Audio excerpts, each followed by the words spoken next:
Actes, chapitre 9. Or Shaoul, respirant encore la menace et le carnage contre les disciples du Seigneur, alla vers le grand prêtre et lui demanda des lettres pour les synagogues de Damas, afin que, s'il y trouvait quelques-uns qui étaient de la voie, hommes ou femmes, il les amenât liés à Jérusalem. Et comme il était en marche, il arriva près de Damas, et soudainement, une lumière venant du ciel brilla comme un éclair autour de lui. Et étant tombé par terre, il entendit une voix qui lui disait « Shaoul, Shaoul, pourquoi me persécutes-tu » Il dit « Mais qui es-tu, Seigneur » Et le Seigneur lui dit « Moi, je suis Yehoshua que tu persécutes. Il t'est dur de reguimber contre les aiguillons. » Alors, tremblant et effrayé, il dit « Seigneur, que veux-tu que je fasse ?»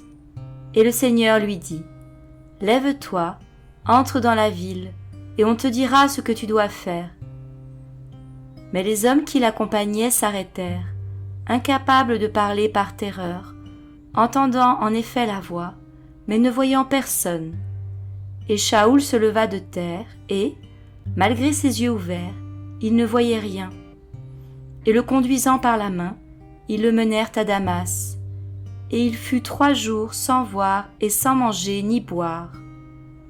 Or, il y avait à Damas un disciple du nom de Chanania, et le Seigneur lui dit en vision « Chanania » et il répondit « Me voici, Seigneur » et le Seigneur lui dit « Lève-toi, va dans la rue appelée la droite, et cherche dans la maison de Yehuda un nommé Shaoul de Tars, car voici qu'il prie. » Et il a vu en vision un homme du nom de Chanania entrant et lui imposant les mains, afin qu'il recouvre la vue.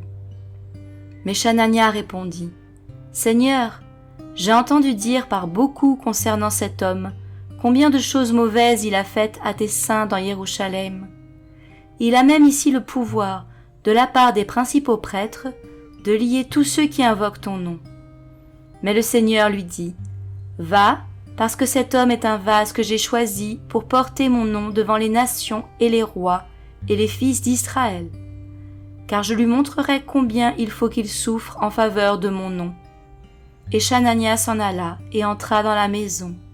Et ayant posé les mains sur lui, il dit « Shaoul, frère, le Seigneur Yehoshua, qui t'est apparu sur le chemin par lequel tu venais, m'a envoyé afin que tu recouvres la vue et que tu sois rempli du Saint-Esprit. » Et immédiatement, il tomba de ses yeux comme des écailles, et à l'instant, il recouvra la vue, et il se leva et fut baptisé. Et ayant pris de la nourriture, il fut fortifié. Et Shaoul fut quelques jours avec les disciples qui étaient à Damas, et immédiatement, il prêcha dans les synagogues le Machia, que celui-ci est le fils d'Élohim. Et tous ceux qui l'entendaient s'étonnaient et disaient « N'est-ce pas celui-là qui a détruit à Jérusalem ceux qui invoquent ce nom, et qui est venu ici pour cela même, pour les amener liés aux principaux prêtres ?» Mais Shaoul se fortifia de plus en plus, et confondait les Juifs qui habitaient à Damas, démontrant que celui-ci est le Machia. Mais lorsqu'un assez grand nombre de jours furent accomplis, les Juifs tinrent conseil ensemble pour le tuer, et leur complot parvint à la connaissance de Shaoul. Or, ils gardaient les portes jour et nuit pour le tuer. Mais pendant une nuit, les disciples le prirent et le descendirent à travers la muraille en le descendant dans une corbeille. Mais étant arrivé à Jérusalem, Shaoul tâchait de se joindre aux disciples, mais tous le craignaient, ne croyant pas qu'il soit un disciple.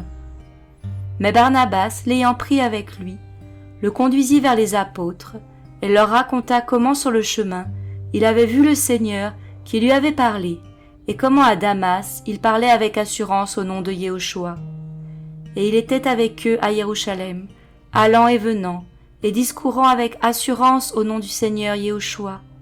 Il parlait et discutait avec les hellénistes, mais ceux-ci tentaient de le tuer.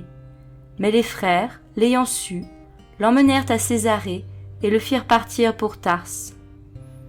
Alors les assemblées étaient en effet en paix, dans toute la Judée, la Galilée et la Samarie, s'édifiant et marchant dans la crainte du Seigneur, et elles s'accroissaient par le rafraîchissement du Saint-Esprit.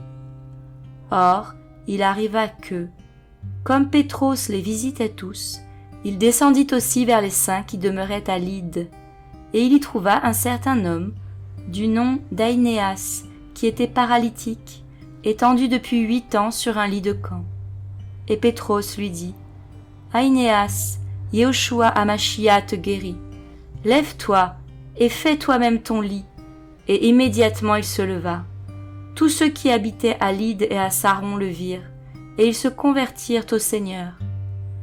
Mais il y avait à Joppé une certaine disciple du nom de Tabitha, ce qui, traduit, signifie Dorcas. Elle était pleine de bonnes œuvres et faisait des aumônes.